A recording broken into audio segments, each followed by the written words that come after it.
Nous accueillons aujourd'hui M. Daniel Chartier, professeur titulaire à l'Université du Québec à Montréal. M. Chartier est également le directeur du Laboratoire international de recherche sur l'imaginaire du Nord, de l'hiver et de l'Arctique. Au cours des dernières années, M. Chartier a publié une vingtaine de livres et une centaine d'articles sur la représentation du Nord, de l'Arctique et de l'hiver, les cultures québécoises inuites et nordiques, le pluralisme culturel et l'esthétique de la réception. Il dirige notamment des projets collectifs sur l'avenir du livre dans un contexte nordique, sur l'histoire de la littérature écrite du Nunavik et sur la mise en valeur des littératures inuites. Sa présentation d'aujourd'hui s'intitule « L'émergence des littératures écrites inuites et innu ». Donc, M. Chartier et toute l'équipe de l'INQ vous remercie d'avoir accepté notre invitation et sans plus tarder, je vous cède la parole. Merci. Donc, je remercie l'Institut nordique pour la possibilité de parler des littératures inuites et innu. Donc, on est dans un contexte nordique où deux littératures sont très différentes et en même temps, il y a quelque chose de semblable aux deux. Donc, dans cette conférence, j'aimerais présenter le contexte socioculturel de la littérature inuite d'abord et ensuite de la littérature innu, mais aussi de vous présenter brièvement une dizaine d'auteurs qui sont parmi les plus importants de ces deux littératures émergentes. D'abord, si on parle de l'émergence des littératures, c'est bien des littératures écrites autochtones et c'est un phénomène qu'on retrouve partout dans le monde et particulièrement dans le Nord au début du 21e siècle. Donc, c'est un phénomène très récent. Et pour le Québec, la littérature innu est très près de la littérature québécoise. Elle partage, par exemple, les mêmes instances de consécration que la littérature québécoise, alors que la littérature inuite participe à un tout qu'on appelle circumpolaire, j'y reviendrai, et elle demeure à distance. Ce qui singularise les deux littératures, c'est d'une part l'usage et les fonctions de la littérature qui sont différentes. Par exemple, l'idée du témoignage, de la guérison, de la transmission du savoir par le récit comme de connaissance. Ça aussi, j'y reviendrai. C'est presque la caractéristique principale de cette littérature et aussi un rapport intime avec la nature. Les œuvres de Joséphine Bacon, Naomi Fontaine, Tamoussi Kroumac, Marie-André Gill permettent vraiment de découvrir un monde qui a longtemps été minoré des sociétés et des cultures des Premières Nations. Donc, on peut entrer de l'intérieur dans ces sociétés et voir les préoccupations des Inuits et des Inuits. Aussi, le succès international de ces deux littératures témoigne de l'intérêt critique qu'on leur porte aujourd'hui. Les Autochtones, donc, qu'on nomme dans les Amériques aujourd'hui Premières Nations, Métis, Inuits, marquent, avant l'arrivée des Européens, ce qu'on appelle une antériorité historique. Et cette antériorité historique a souvent été effacée. On remet par exemple aujourd'hui en question des notions comme Nouveau Monde, découverte de l'Amérique, fondation, qui toutes témoignent d'une non-reconnaissance de la période précolombienne, donc avant l'arrivée de Christophe Colomb et des Européens dans l'Amérique. La différence des cultures autochtones a longtemps été définie par quatre caractéristiques. D'abord, le nomadisme des populations, un rapport intégré avec la nature et le territoire, et des pratiques traditionnelles, et aussi l'usage d'une langue ancestrale pour la plupart du temps non européenne. Il y a des exceptions. La situation politico-culturelle est semblable pour plusieurs des nations autochtones et ça a conduit à une prise de conscience et un mouvement de revendication qu'on voit bien aujourd'hui. Pour la plupart des nations autochtones, elles ont subi d'une part le colonialisme, ensuite la mise sous silence de leurs croyances, de leurs pratiques, de leur culture et de leur langue, qui a conduit à l'expression qu'on emploie aujourd'hui est génocide culturel, donc une volonté systématique de détruire les cultures et bien sûr, dans certains cas, au racisme. Dans le domaine culturel, les nations autochtones accusent aujourd'hui ce qu'on appelle un déficit d'infrastructure, c'est-à-dire que dans le domaine culturel, du moins, il y a une absence ou une faiblesse des institutions. Pensons aux bibliothèques, aux archives, aux musées, à la difficulté d'accès à l'éducation supérieure. Comme la plupart des cultures autochtones étaient jusqu'à récemment transmises par l'oralité, la littérature écrite qu'on analyse est en fait une forme étrangère pour la plupart de ces cultures, donc ils doivent s'approprier. Aussi, il faut rappeler que la plupart des cultures autochtones vivent dans un contexte bilingue avec des langues plus puissantes d'un point de vue institutionnel, ce qui met souvent en péril l'enseignement, la transmission et parfois aussi la survie même des langues autochtones. Et en conséquent, donc, cette faiblesse des usages de la langue, pour nous, quand on travaille du point de vue de l'édition et de la traduction, rend particulièrement difficile les initiatives de traduction et d'édition, faute de personnel qui peut assurer la traduction des langues autochtones vers les autres langues ou entre les langues autochtones. La langue aussi, ou la connaissance ou la non-connaissance d'une langue autochtone, est une situation extrêmement délicate pour les écrivains eux-mêmes, selon qu'ils maîtrisent ou ne connaissent pas la langue de leur nation. Par exemple, un écrivain autochtone qui maîtrise l'innu ou maîtrise l'inuktitut et celui qui ne maîtrise pas l'innu ou l'inuktitut, il y aura un décalage entre eux et ça peut conduire à des malaises très profonds. Au Québec, les littératures autochtones, c'est un phénomène récent, porté par un intérêt qui a d'abord été ethnologique et qui est devenu littéraire à compter du 21e siècle. Quelques étapes de cette mise en place de la littérature autochtone au Québec. D'abord, il y a eu la création de la revue Littoral à Sept-Îles sur la Côte-Nord en 2006 et qui a permis, dans un contexte qui était d'abord régional puis national, à mettre en valeur l'apport littéraire des Inuits.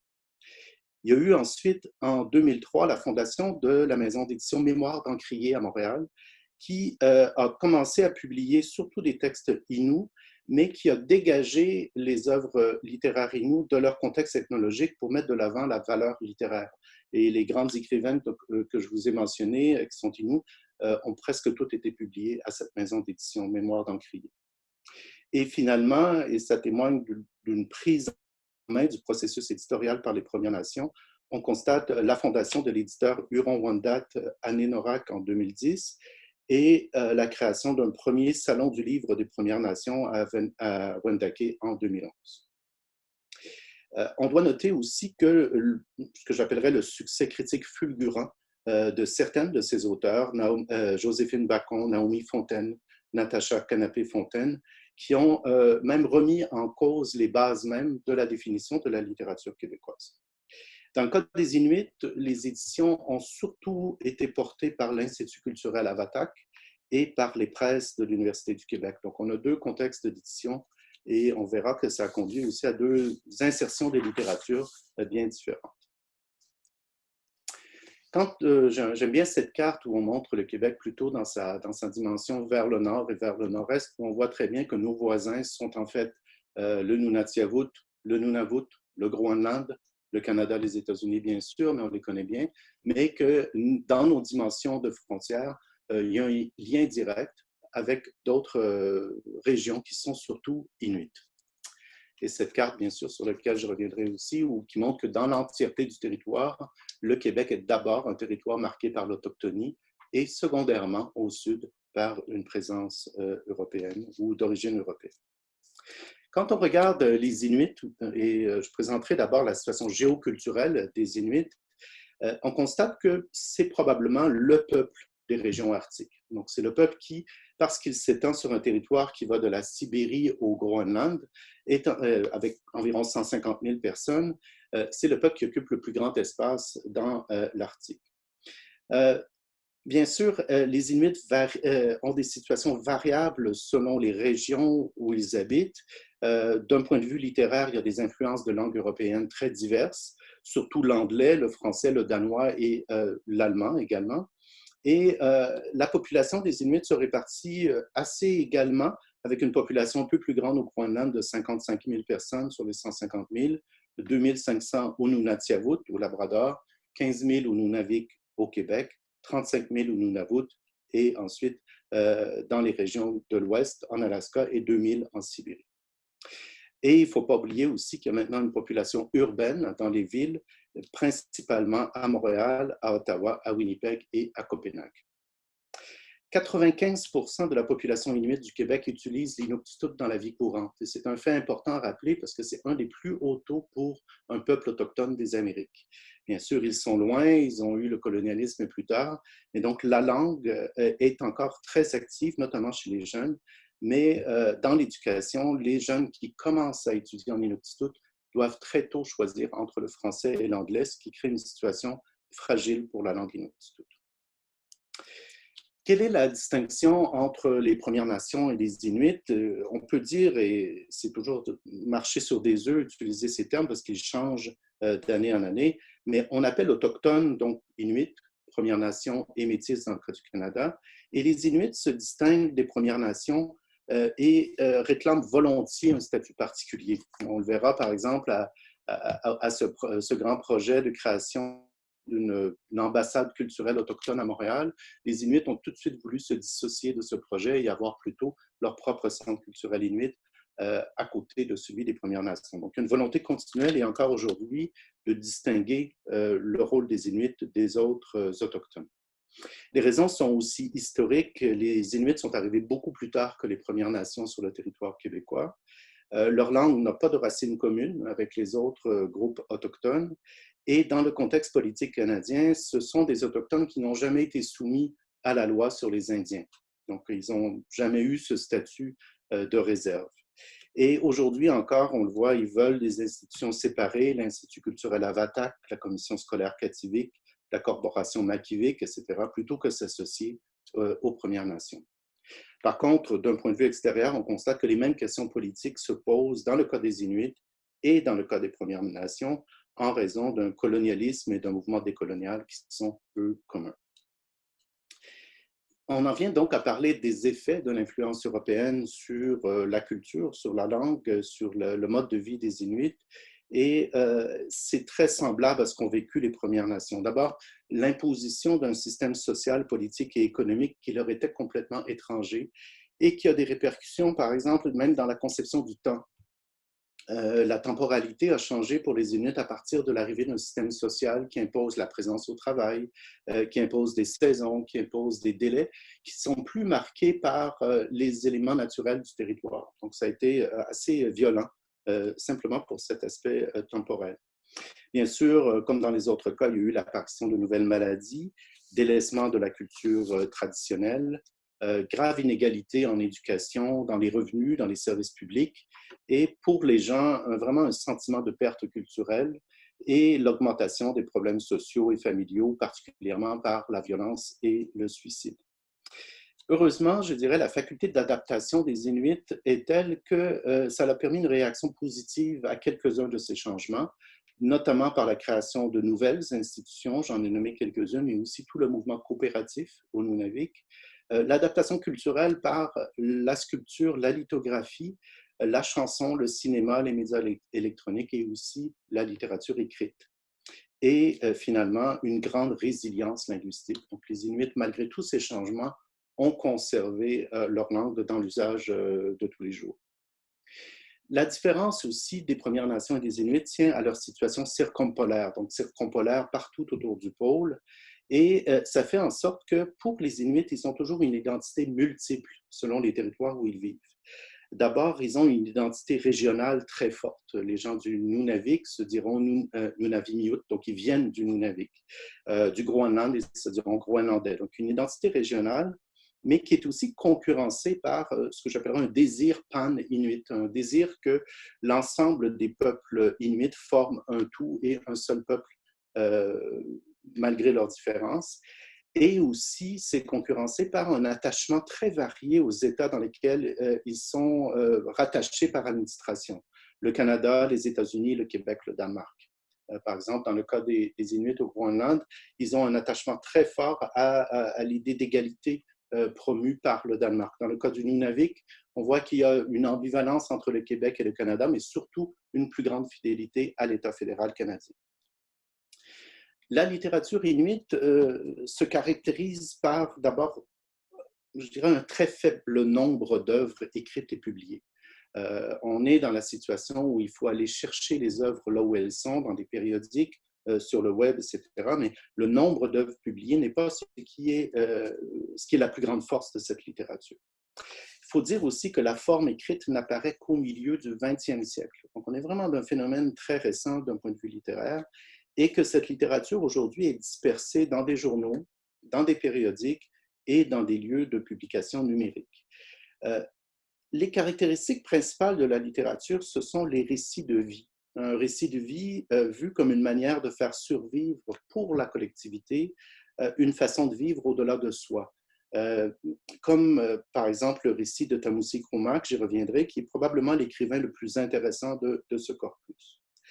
On trouve aussi dans les textes une prise de parole politique, inspirée par la révolte ou par l'urgence de la lutte contre les changements climatiques, dans une perspective qui est à la fois culturelle et féministe, comme par exemple chez Shilawat Cloutier du Nunavik, et j'y reviendrai aussi sur son œuvre.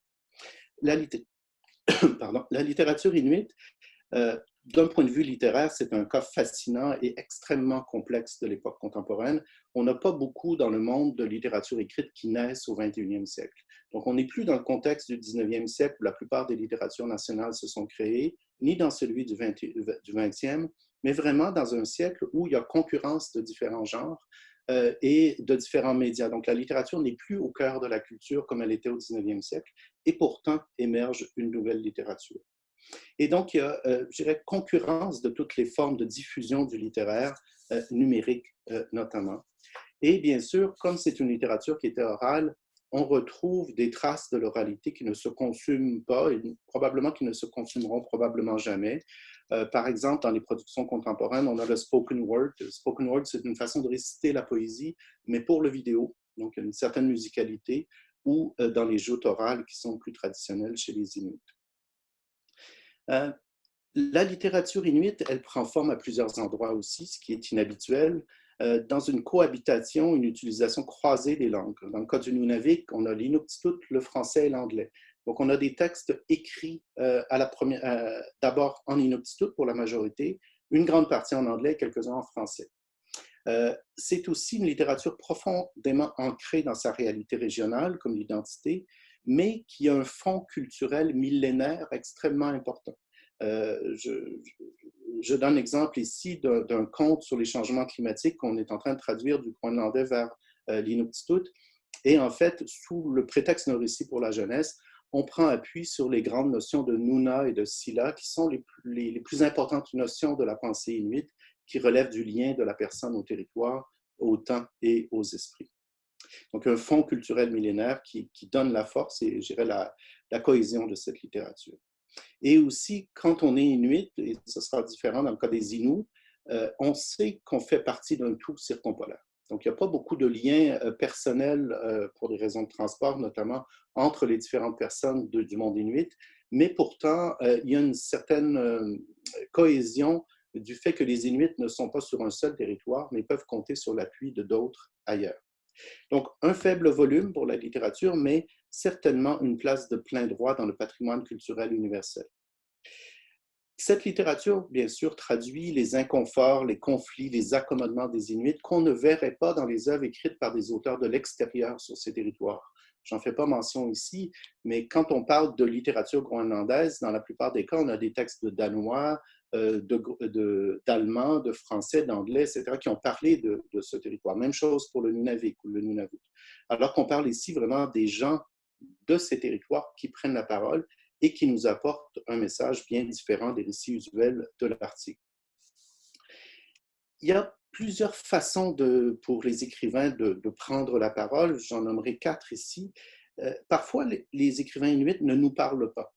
Ils parlent à leur propre population, aux gens qui sont autour d'eux. Et c'est une façon de survivre, de transmettre des savoirs vers d'autres au-delà de la mort. Le deuxième, c'est de parler au nom des siens, au nom des Inuits, et donc se défendre par rapport aux autres qui sont à l'extérieur. Dans d'autres cas, il y a un devoir de parler aux autres dans des formes culturelles empruntées. Et là, on s'adapte. Par exemple, un Inuit qui écrira du théâtre ou qui écrira du roman.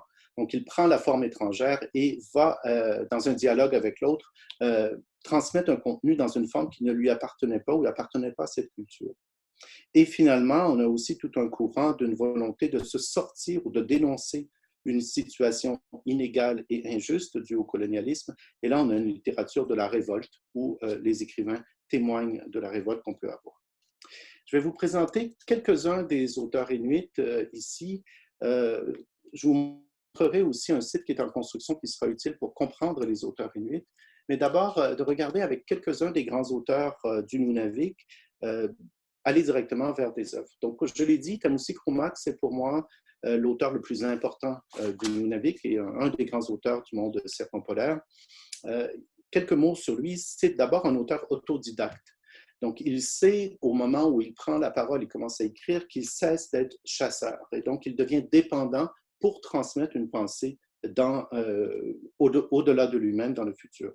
C'est aussi un des rares écrivains unilingues inuktitut.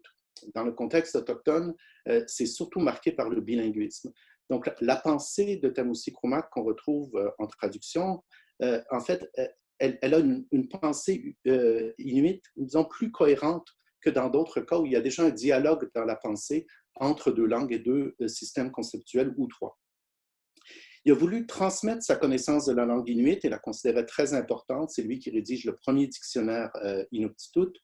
Il veut transmettre aussi les bouleversements du monde inuit et c'est pourquoi il écrit son autobiographie. Et son œuvre, et c'est son principal intérêt, permet de suivre dans un petit village de la baie du Tson l'ensemble des changements survenus au cours du 20e siècle. L'arrivée du cinéma, de la guerre, de l'école, du gouvernement, des services sociaux, des langues étrangères. Et à chaque fois, on voit l'adaptation qu'il propose aux siens. Il sent bien sûr la pression extérieure sur sa propre culture, mais comme il s'adapte beaucoup, il va plutôt à chaque fois d'essayer de trouver ce qui serait bon pour les Inuits dans les formes étrangères qui arrivent chez lui. Tamoussi Kroumak a rencontré René Lévesque, qui est devenu son ami, et ça lui a inspiré le titre qui est donné à son autobiographie ici, « Je veux que les Inuits soient libres de nouveau ». Donc, avec René Lévesque, il disait « Je veux que les Québécois soient libres et je veux que la langue soit importante ». Tamoussi Kroumak dit « Moi aussi, pour les Inuits ». Et donc, chacun partage un même combat, si on veut, pour deux peuples différents. Il était tout à fait conscient de la vulnérabilité que cause l'écriture, et c'est un geste universel. Un écrivain passe son temps pour les autres, à transmettre quelque chose qui va aller au-delà de sa propre mort, et du même coup se rend dépendant des contingences matérielles. Et Tamoussi Kroumak en avait tout à fait conscience dans un passage de son récit où il dit « Quand je quitte le harpon qui permet de chasser et je prends la plume qui permet d'écrire, je suis complètement dépendant des autres pour survivre. Et pourtant, je vais transmettre leur expérience au-delà de moi-même. » Donc, cette belle volonté de la littérature pour porter au-delà de soi quelque chose. Autre écrivain très connu du Nunavik, en fait, qui a écrit le premier roman inuit au Canada, c'est Marcosi Patsuk, qui a écrit Le Harpon du chasseur, qui a été traduit en de très nombreuses langues. C'est une œuvre qui ressemble à un roman. Il est intitulé comme roman, alors que c'est plutôt un récit traditionnel, mais qui est une œuvre très cohérente. Marcosi est décédé donc au printemps de 2020, il y a quelques semaines seulement. Il aurait été le premier pilote d'avion inuit au Canada, donc encore quelqu'un qui, sous des aspects de l'écriture, cherche aussi une adaptation avec le monde qui est autour de lui. L'œuvre de Chilawat Cloutier, j'en ai parlé tout à l'heure, est l'œuvre d'abord d'une environnementaliste, d'une féministe, d'une politicienne, et même si son œuvre est très récente, Le droit au froid, ici traduit en français en 2019, d'un récit qui s'appelle The Right to be Cold en 2015, va lier à la fois les éléments de biographie de sa vie, de son combat politique, mais le message principal de Chilawat Cloutier, c'est que les changements climatiques affectent la capacité des Inuits de maintenir leur culture, leur langue, et a aussi des aspects féministes au sens où le rôle des femmes doit changer en fonction d'un impératif qui vient de l'extérieur. Donc, son discours est vraiment universel et important au sens où on constate que les changements dans le climat, ce droit au froid qu'auraient les Inuits, n'a pas que des impacts sur la santé, sur le territoire, sur les éléments matériels qui sont autour de nous, mais aussi sur la capacité d'une culture qui est née par le froid et dans le froid à survivre au-delà d'elle-même. L'œuvre de Zebedi Nungak est une œuvre beaucoup plus politique. Zebedi Nungak a publié d'abord en anglais en 2017, puis en français, un essai qui s'appelle « Contre le colonialisme dopé aux stéroïdes », où il raconte finalement son combat politique pour les droits des Inuits au Nunavik. C'est un écrivain intéressant au sens où c'est le premier à utiliser la satire, l'humour, pour renverser les stéréotypes dont sont victimes les Inuits, et notamment les stéréotypes dont sont victimes les Inuits, et ça nous intéressera dans le cadre de l'Institut nordique, de la part des chercheurs. Les Inuits, on le sait, sont très étudiés de toutes parts, et Nungak s'en moque en réalisant par exemple un film où les Kranunat, donc les autres, les Blancs pour l'essentiel, ceux qui viennent de l'extérieur, sont moqués puisque son film s'appelle Why White People Are Funny. Et en fait, Zebedi Nungak imagine la création d'un institut de l'homme blanc où on va étudier les habitudes de l'homme blanc, sa langue, sa culture, etc. Donc, il renverse la position que bien des chercheurs ont sur les Inuits pour dire, nous allons observer dans un centre de recherche sur l'homme blanc les caractéristiques qui sont les vôtres. Et c'est pour démontrer, en fait, la simplification qui est en jeu quand on fait ce genre d'études trop générales. Et dans ce livre, donc, il prend la parole vraiment pour dénoncer la position coloniale sur les Inuits, notamment au Québec. Et son œuvre marque vraiment le début d'une opposition qu'on peut appeler post-coloniale, ce qui n'était pas le cas dans les autres écrivains dont j'ai parlé jusqu'à maintenant. J'aimerais parler aussi de Johnny Utangak. Son œuvre est beaucoup moins connue. On est en train d'éditer son livre qui s'appelle Le livre de la neige. Pour moi, c'est intéressant parce que c'est quelqu'un qui veut parler d'abord aux Inuits plutôt que parler aux autres. Et c'est un mouvement qui est important, dans lequel on a peu accès. Johnny Utangak a écrit plusieurs textes, mais surtout un livre qui s'appelle Panak, et qui est un guide de survie dans le froid et la neige. Il l'a diffusé sur Internet, mais pour lui, il y a vraiment une urgence culturelle et sociale, non pas à défendre la langue, non pas à défendre les changements climatiques, mais simplement à transmettre le savoir le plus fin des Inuits, qui est celui de la capacité à survivre dans un climat froid et dans le climat de la neige, qui est lié bien sûr à des expressions et à des concepts inuits. Je lis ici un extrait d'une entrevue qu'on a fait ensemble qui moi, m'a beaucoup marqué parce que les genres littéraires qui sont les nôtres ne semblent plus s'appliquer dans le cas de Johnny Utangak. Nous, on aimerait bien que des Inuits écrivent des romans, écrivent du théâtre, écrivent de la poésie, alors que lui, il dit la forme la plus contemporaine et nécessaire aujourd'hui, c'est plutôt un guide de survie qui va transmettre aux autres une façon de comprendre le monde. Il disait donc, je sais que les miens ont vraiment besoin de lire ce livre, le livre de la neige, dès que possible. La plupart d'entre eux n'ont aucune connaissance de la neige et ils ne savent pas comment agir avec elle.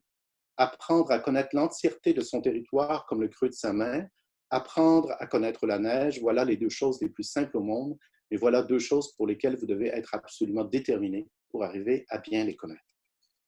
Sur les littératures inuites, je le présente ici vraiment de façon préliminaire. Ce n'est pas un site qui est terminé, mais il sera lancé au début de l'automne. On ressentait la volonté de présenter les littératures inuites, d'abord celles du Nunavik, Nunavut et Groenland, en présentant d'abord les œuvres qui sont là, les essais qui sont, et en rédigeant des biographies pour les auteurs inuits. On ne trouvait à nulle part, sauf pour Marcosi, peut-être pour Krumak, des détails biographiques sur les auteurs.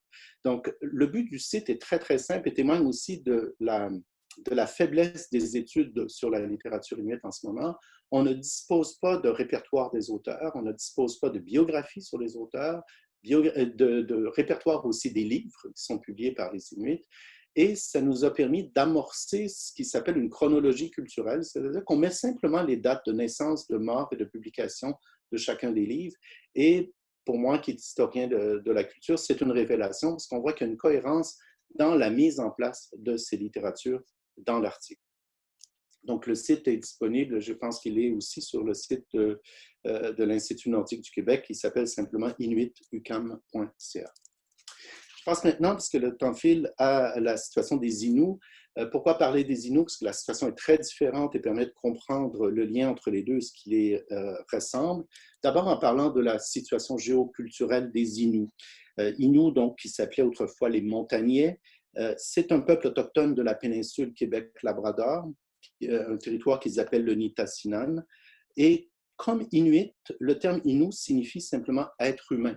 Et c'est important de le rappeler que dans la plupart des cultures autochtones, la façon de se désigner est d'abord en fonction du monde vivant autour de nous. Donc, Innu, Inuit, Ainu aussi, dans le cas des Ainu au Japon, signifie simplement être humain. Donc, avant de se distinguer des autres cultures, on se distingue de l'ensemble du monde vivant et matériel autour de soi. Par la suite, le terme Inuit et le terme Innu va changer de sens et désignera les gens de culture Innu ou les gens de culture Inuit par rapport aux autres. Mais au départ, ce n'est pas le cas. Les Inuits parlent le Innu-Aimun, qui demeure une langue vivante mais fragilisée. Je dirais 40% environ de la population arrive encore à le parler. Et ce qui nous intéresse d'un point de vue littéraire, c'est que c'est principalement par la littérature Innu que s'est ouvert le Québec à l'autochtonie littéraire et culturelle. Donc, par de grandes écrivaines qui ont reçu une attention médiatique importante et qui a changé complètement la perception qu'on peut avoir des Premières Nations. La différence avec les Inuits, et elle est notable, c'est que quand vous êtes Inuit, vous êtes au Nunavik, par exemple, et vous savez qu'il y a des Inuits dans tout l'espace circumpolaire. Vous n'êtes pas seul. Alors que dans le cas des Inuits, ils ne vivent que sur le territoire québécois et au Labrador, dans l'Unitassinan, et qu'ils savent qu'ils ne peuvent compter que sur eux pour défendre leur culture. Donc, je dirais une couche supplémentaire d'urgence dans le cas des Inuits, en sachant qu'ils ne peuvent pas compter sur l'apport d'Inuits ailleurs dans le monde. C'est vraiment un aspect important et qui est marqué aussi pour la plupart des cultures des Premières Nations en Amérique. C'est une littérature qui s'écrit, se publie en Innu et en français, selon les écrivaines. Elle a aussi une grande particularité, c'est que la littérature Innu n'est écrite que par des femmes. On n'a aucun homme qui a écrit un livre de la culture Innu. Il y a des chansons, mais c'est une littérature, donc, non pas féminine ou féministe, mais qui est écrite par des femmes, largement sous forme de poésie et qui a connu un succès national et international considérable. Elle a permis pour les lecteurs d'entrer enfin dans la réserve, comprendre de l'intérieur la situation, la perspective, les aspirations des Inuits, et elle n'a pas d'équivalent parmi les Premières Nations au Québec. On aurait les Huron-Wendat qui ont publié plusieurs œuvres, mais ces dernières n'ont pas obtenu le succès critique des écrivains Inuits. Je vous donne un seul exemple de ce succès. Joséphine Bacon, qui n'écrit que de la poésie, a vendu plus de 20 000 copies de ses recueils de poésie. Donc, en France ou au Québec, un recueil de poésie se vend entre 300 et 500 copies. Donc, on est vraiment dans un autre ordre de grandeur et qui a fait une grande renaissance au 21e siècle de l'intérêt pour les cultures autochtones. Donc, les Inuits, vous le voyez sur la carte ici, c'est ce qui est en jaune. Donc, c'est un immense territoire qui va du lac Saint-Jean jusqu'au bout de la péninsule du Labrador à l'est et aussi qui remonte un peu vers le nord, puisqu'il y a une réserve aussi près des Naskapi, au milieu du territoire québécois. Donc, la littérature Innu, c'est le fait de 6 femmes principalement, qui ont une grande cohérence intergénérationnelle. Je n'entrerai pas ici en détail, mais je vous les présente brièvement, puisqu'il faudrait tenir compte pour les comprendre dans l'ordre que je vous présente ici, qui va disons, de la plus traditionnaliste à la plus contemporaine. Il faut tenir compte de ces écrivains d'abord où elles sont nées. Dans certains cas, c'est le cas de Anantan Kapesh et Rita Mistokosho. Ce sont des femmes qui sont nées dans la toundra ou, comme ils disent, sur le territoire. Donc, les réserves n'étaient pas encore là. Et donc, leur première expérience, c'est celle vraiment de la survie dans la forêt et aussi uniquement de la langue Innu. Alors qu'à partir de Joséphine Bacon, on a des gens qui sont nés dans les réserves et qui ont fréquenté l'école occidentale. Et à mesure qu'on avance, il y a bien sûr une perdition de la langue Innu qui fait en sorte que certaines vont avoir un mélange culturel plus important. C'est le cas de Marie-André Gill, née en 1986. Et Marie-André dit bien, je fais de la littérature québécoise et je fais de la littérature Innu, donc un mélange qui est là. Il y a aussi une différence donc, dans l'éducation, dans la langue, dans le lieu de naissance, mais aussi dans l'implication sociale. Les premières écrivaines, c'est le cas d'Antan Kapesh et Rita Mistokosho, sont chefs ou vice-chefs de leur réserve ou de leur village, alors qu'à mesure qu'on avance, on a des gens qui sont plus préoccupés de littérature, de questions sociales, ou qui arrivent à des mouvements d'opposition, comme le Idle No More, dans le cas de Natacha Canapé-Fontaine. Anantan Kapesh, son livre, le titre de son livre lui-même dit exactement ce qu'elle fait dans cette œuvre. Je suis une maudite sauvagesse. Elle dénonce le racisme, elle dénonce le rôle des Blancs dans la culture, de ce génocide culturel systématique qui a eu lieu pour les Inuits. Et je dirais que les Inuits sont chanceux d'avoir eu quelqu'un comme Anantan Kapesh au début de leur littérature, puisque c'est une littérature tellement fâchée qui permet de mettre un manifeste au début et d'ensuite d'arriver à des positions plus littéraires et moins politiques par la suite. Elle a été chef de son village, elle a écrit un autre livre qui s'appelle « Qu'as-tu fait de mon pays », qui est aussi une œuvre de revendication politique, mais elle est pour les écrivaines d'aujourd'hui la première grande écrivaine Innu. Et d'ailleurs, Naomi Fontaine lui a consacré son mémoire de maîtrise, donc elle qui peut accéder à l'éducation supérieure que les autres auxquels les autres n'avaient pas accès. Elle consacre son mémoire de maîtrise et c'est elle qui fera cette réédition chez Mémoire d'Encrier en 2019 de cette œuvre. Donc, une tradition qui commence à s'inscrire entre ces femmes Innu, les unes envers les autres. Rita Mestokosho écrit de la poésie. Vous voyez ici, elle le publie en format trilingue, mais elle écrit en Innu et en français. Son œuvre est une poésie plus traditionnelle, mais ce qu'il y a de particulier dans son destin, c'est que c'est elle qui a fait connaître la littérature Innu ailleurs dans le monde, notamment par un lien qui s'est créé via les pays nordiques, via la Suède, où l'écrivain français Jean-Marie Le Clésio, lorsqu'il obtient le prix Nobel de littérature en 2008, la salue dans son discours d'ouverture du prix Nobel comme l'une des plus grandes voix de la poésie contemporaine. Donc, Rita Mestokosho, qui était plus ou moins connue que sur la Côte-Nord, est promue, disons, au cœur de l'institution la plus importante de la littérature dans le monde, et ça a donné une reconnaissance importante pour la littérature Innu. La plus connue, et pour moi l'œuvre la plus cohérente des écrivaines Innu, c'est Joséphine Bacon. Elle publie toujours des recueils de poésie bilingues, en Innu et en français. Elle est dans le dialogue avec les autres. Elle n'a publié que 3 recueils de poésie. Et en littérature, quand on publie peu, parfois c'est un bon signe aussi, c'est-à-dire qu'elle prend le temps d'avoir une œuvre différenciée les unes des autres. C'est une œuvre extrêmement mature aussi qui réfléchit sur les conditions d'être Innu. Et à la fin, dans son dernier recueil qui s'appelle Quelque part, elle réfléchit aussi à l'angoisse de devenir une aînée qui est si importante pour les Autochtones, en se disant « je ne sais presque rien et pourtant les autres viennent à moi pour savoir ce qu'est la culture » et ça m'inquiète beaucoup. Ces poèmes sont parfois politiques, mais comme je le disais, toujours dans un dialogue. Je me permets ici de citer un des poèmes de Joséphine Bacon, qui est très beau, qui donne le ton de sa poésie. « Mes os font mal, frémissant du manque de mots, une douleur se fige, sans pouvoir raconter, qu'un hier lui échappe. Je rêve d'un seul récit qui dicterait sans faute toute une vie vécue. Tu ne me regardes pas. Tu ne me vois pas, tu ne m'entends pas, tu ne m'écoutes pas, tu ne me parles pas. Tu es ici en conquérant de ma terre, tu m'emprisonnes dans ma terre, tu me prives de mon identité, tu me prives de mon territoire, tu m'enchaînes dans des réserves que tu as créées. Je veux être maître de mon esprit. Qui suis-je? Tu ne me connais pas. Trois autres écrivaines importantes de la littérature Innu. Naomi Fontaine, son roman Cuisipan a été un grand succès critique et un grand succès d'édition qui s'est transformé en film par la suite.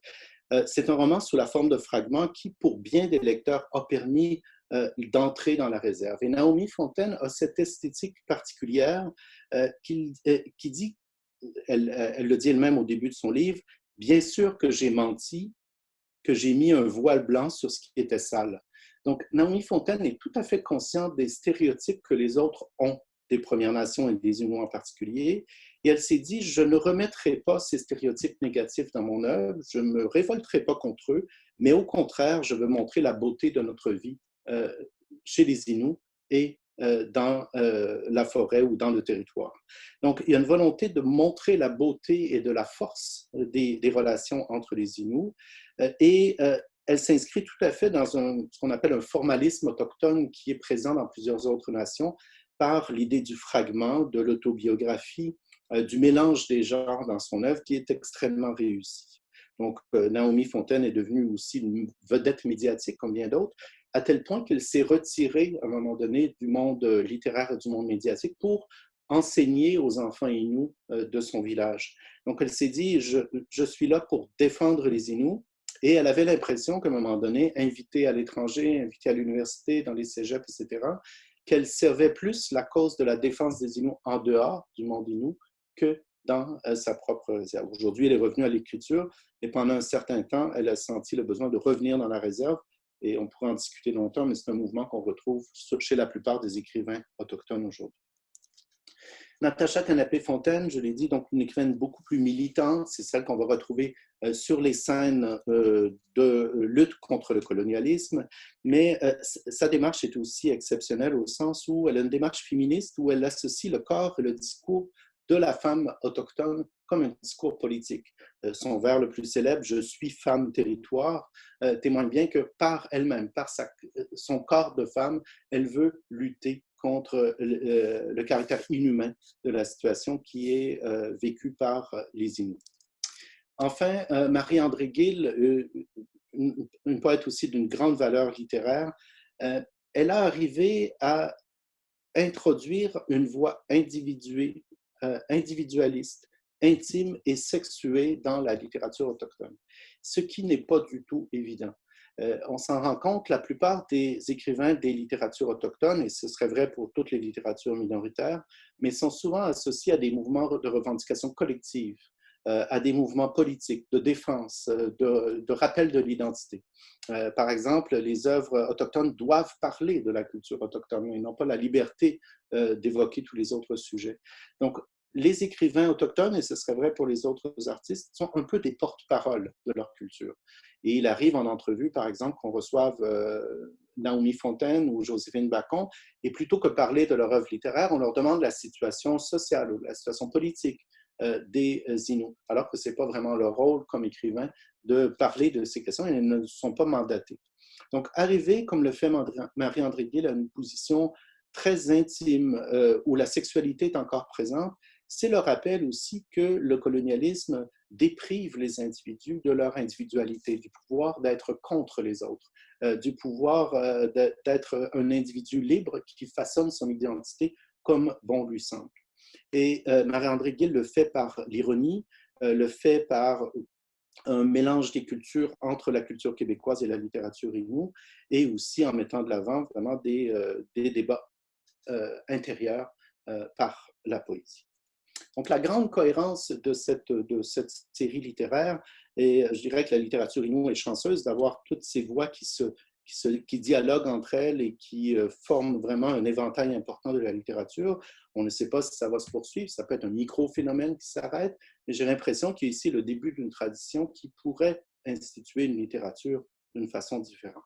Contrairement à la littérature Innu qui est publiée en inuktitut, traduite en français et en anglais, mais en dehors des circuits éditoriaux québécois, la littérature Innu est un cas plus complexe. Appartient-elle à la littérature québécoise? Appartient-elle à une nouvelle littérature Innu? C'est une question qu'on ne peut pas répondre pour le moment. L'importance historique de ces deux émergences, ce sera ma conclusion, c'est que depuis des siècles, on a des images de l'Indien, de l'Esquimau, largement diffusées par les missionnaires, par les scientifiques, par les explorateurs, par les écrivains aussi qui reprenaient toutes sortes de situations en milieu nordique ou arctique, mais dans des formes stéréotypées et souvent négatives. Aujourd'hui, non seulement on renverse les représentations sur les Premières Nations, sur les Inuits, mais on découvre des voix individuelles, on découvre des conflits, des aspirations différentes dans les communautés qui enrichissent bien sûr notre compréhension. Il y a souvent très peu de liens entre ce que j'appelle l'imaginaire du Nord conçu de l'extérieur et celui de l'intérieur. C'est deux systèmes discursifs qui fonctionnent presque séparément, mais le temps est révolu où on pense que l'image qu'on peut créer de l'Arctique vient uniquement de nous et est imposée par différents mécanismes que l'on contrôle. On a aussi des voix qui portent des thèmes qu'on n'avait jamais entendus. Et je me souviens, on lisait plusieurs romans à l'Université du Québec à Montréal du monde arctique, et la première fois qu'on a lu un roman inuit, l'étudiante était revenue à moi en disant il n'y a aucun élément de l'imaginaire du Nord dans ce roman. Et ça nous avait tous frappés, au sens où est-ce qu'il y aurait un système symbolique qui nous appartient au Sud et qui représente le Nord, et quand les gens du Nord prennent la parole, ils ne reprennent pas nécessairement ces modes de représentation, et donc on arrive à une conception beaucoup plus riche du monde qui est autour de nous. Et ce serait sans parler des solutions qu'apportent les langues autochtones à différents concepts de relations du territoire qui sont beaucoup plus près de ce qu'on appelle du développement durable ou de l'écologie, mais qui vont dans des concepts comme Sila ou Nuna à des positions plus radicales, mais aussi plus intégrées. Cette naissance ou cette émergence des littératures écrites, on doit leur donner toute l'attention. Elle nous force à plusieurs questions aussi, non seulement sur notre rapport au Nord et à l'Arctique, mais aussi à notre propre rapport à la culture et à la littérature. On a aussi ici des œuvres où l'usage de la littérature n'est plus le même, avec des présupposés politiques et ethnocentristes qui sont déplacés. On peut se poser aussi la question de quelles précautions éthiques doit-on prendre pour lire ces œuvres, pour les faire connaître. S'agit-il d'œuvres coloniales, d'œuvres post-coloniales ou d'œuvres décoloniales? Il y a toute une différence selon le statut politique, la position de l'auteur.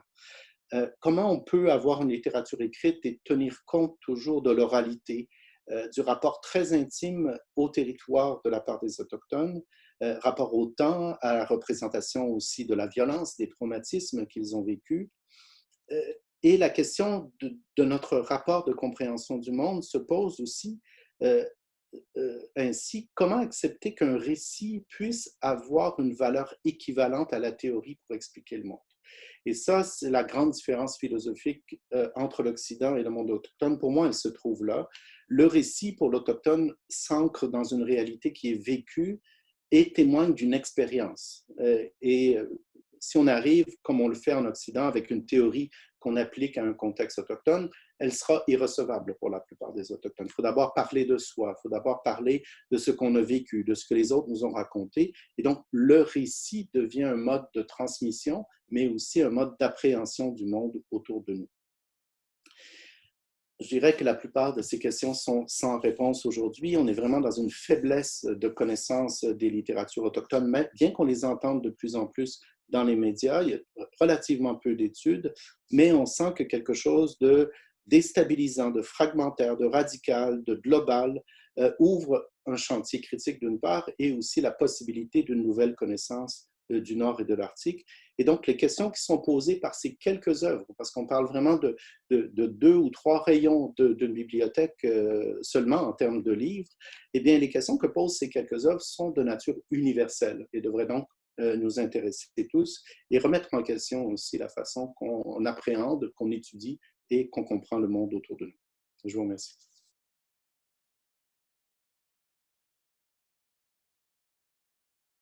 C'est vraiment un site qui est fragmentaire pour le moment. Quand vous regardez dans Auteurs Inuits, par exemple, on n'a qu'une dizaine d'auteurs, mais à la fin, il y aura environ 150 à 200 auteurs inuits. Et pour chacun, on a dû rédiger une biographie. Donc, c'est un site qui sera trilingue à la fin, mais qui est la partie Inuktitut est en développement. Et pour chacun des auteurs, par exemple, chez Lawal Cloutier, on a aussi les livres qu'elle a publiés. Et on a cette chronologie culturelle inuite qui va être de plus en plus riche, au sens où, à chaque fois qu'on ajoute des auteurs, on ajoute aussi des éléments de la chronologie, mais qui nous permettent pour la première fois d'avoir une idée du développement de cette littérature. Et ce qu'on remarque, c'est vraiment à partir de 1970 et plus encore à partir du début du 21e siècle qu'arrive un grand nombre de publications de leur part. Mais ce sera un outil à la fois pédagogique pour les Inuits eux-mêmes, mais aussi pour les classes dans le Sud pour enseigner enfin cette littérature et savoir quels auteurs sont importants et quels auteurs ont publié. Merci, Daniel. Donc, pendant l'été, si je comprends bien, c'est une œuvre en évolution, puis vous allez ajouter des choses à fur et à mesure, c'est ça? Oui, le site est public depuis environ une semaine seulement, mais il sera lancé à l'automne. Donc, on vise d'avoir environ 150 auteurs. Et comme c'est le seul site sur la littérature inuite, l'idée, ce n'est pas de d'être un site d'actualité, mais devient un site de référence où on pourra trouver les publications qui sont importantes et des débuts de biographie pour les auteurs. Et on espère que les gens qui vont les lire vont nous écrire aussi pour témoigner des erreurs qu'on a faites, puisque comme c'est la première fois qu'on rédige les biographies, on se base vraiment sur les documents qui sont devant nous et ils sont parcellaires. Donc, c'est un site qui est en développement, mais qui permettra enfin d'avoir un outil pour enseigner et faire connaître la littérature inuite.